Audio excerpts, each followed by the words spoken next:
Bonjour, nous vous proposons dans cette vidéo de calculer l'intégrale entre 1 et 2 du sinus du logarithme népérien de x dx. Soit I, l'intégrale entre 1 et 2 du sinus du logarithme népérien de x dx. Pour le calcul de cette intégrale, nous allons utiliser l'intégration par partie. Pour rappel, l'intégrale entre a et b, de u, v', est égale à uv entre a et b, moins l'intégrale entre a et b de u'v.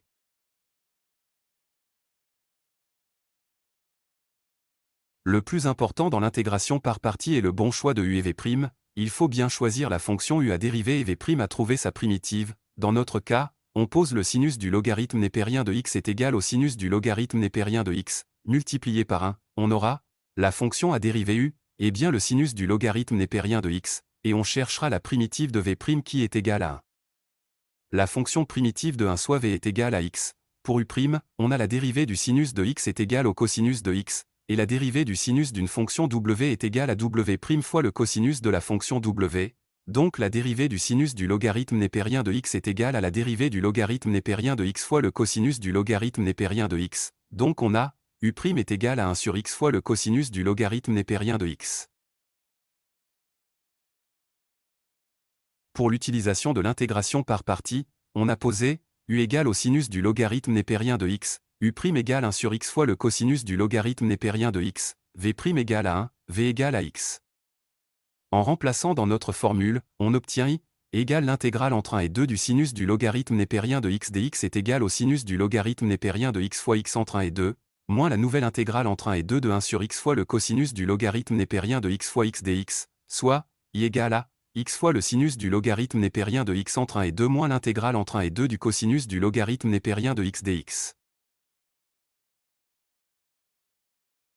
Par une première intégration par partie on a trouvé l'intégrale i est égale à x fois le sinus du logarithme népérien de x entre 1 et 2 moins l'intégrale entre 1 et 2 du cosinus du logarithme népérien de x dx. Pour calculer la nouvelle intégrale, on va utiliser une deuxième fois l'intégration par partie. Cette fois-ci, on pose le cosinus du logarithme népérien de x est égal au cosinus du logarithme népérien de x fois 1. La fonction u à dériver est le cosinus du logarithme népérien de x, et on cherchera la primitive de 1. On aura alors v' qui sera égal à 1. Or la fonction primitive de 1 soit v est égale à x. Pour u', on a la dérivée du cosinus de x est égale à moins le sinus de x. Et la dérivée du cosinus d'une fonction w est égale à moins w' fois le sinus de la fonction w. Donc la dérivée du cosinus du logarithme népérien de x est égale à moins la dérivée du logarithme népérien de x fois le sinus du logarithme népérien de x. Or la dérivée du logarithme népérien de x est égale à 1 sur x. Donc on aura u' est égal à moins 1 sur x fois le sinus du logarithme népérien de x. Pour l'utilisation de la deuxième intégration par partie, on a posé u égale au cosinus du logarithme népérien de x, u' égale moins 1 sur x fois le sinus du logarithme népérien de x, v' égale à 1, v égale à x. En remplaçant dans notre formule, on obtient l'intégrale entre 1 et 2 du cosinus du logarithme népérien de x dx est égale au cosinus du logarithme népérien de x fois x entre 1 et 2, moins la nouvelle intégrale entre 1 et 2 de moins 1 sur x fois le sinus du logarithme népérien de x fois x dx, soit x fois le cosinus du logarithme népérien de x entre 1 et 2 moins l'intégrale entre 1 et 2 de moins le sinus du logarithme népérien de x dx. Donc on aura x fois le cosinus du logarithme népérien de x entre 1 et 2 plus l'intégrale entre 1 et 2 du sinus du logarithme népérien de x dx. Or cette intégrale l'intégrale entre 1 et 2 du sinus du logarithme népérien de x dx est égale à l'intégrale recherchée, soit i. Pour résumer, par une double intégration par partie, on a trouvé que l'intégrale i est égale à x fois le sinus du logarithme népérien de x entre 1 et 2 moins l'intégrale entre 1 et 2 du cosinus du logarithme népérien de x dx, où cette nouvelle intégrale est égale à x fois le cosinus du logarithme népérien de x entre 1 et 2 plus i. En remplaçant les résultats trouvés, on obtient l'intégrale i est égale à x fois le sinus du logarithme népérien de x entre 1 et 2 moins x fois le cosinus du logarithme népérien de x entre 1 et 2 plus i. Après calcul, on obtient i égale à 1 sur 2 fois x fois le sinus du logarithme népérien de x entre 1 et 2 moins 1 sur 2 fois x fois le cosinus du logarithme népérien de x entre 1 et 2.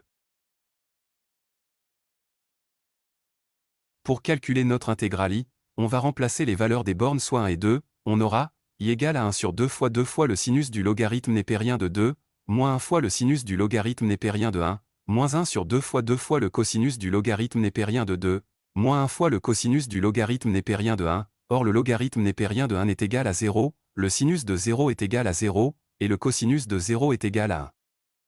Après remplacement et calcul, on trouve I est égal à 2 sur 2 fois le sinus du logarithme népérien de 2, moins 2 sur 2 fois le cosinus du logarithme népérien de 2, plus 1 sur 2, donc l'intégrale entre 1 et 2 du sinus du logarithme népérien de x dx, est égal à le sinus du logarithme népérien de 2, moins le cosinus du logarithme népérien de 2, plus 1 sur 2. Ainsi nous avons calculé avec une double intégration par partie, l'intégrale entre 1 et 2 du sinus du logarithme népérien de x dx. N'hésitez pas à suivre notre chaîne YouTube et notre site web et nous laisser vos appréciations. Bon courage avec beaucoup de réussite et à bientôt avec de nouvelles vidéos. Merci.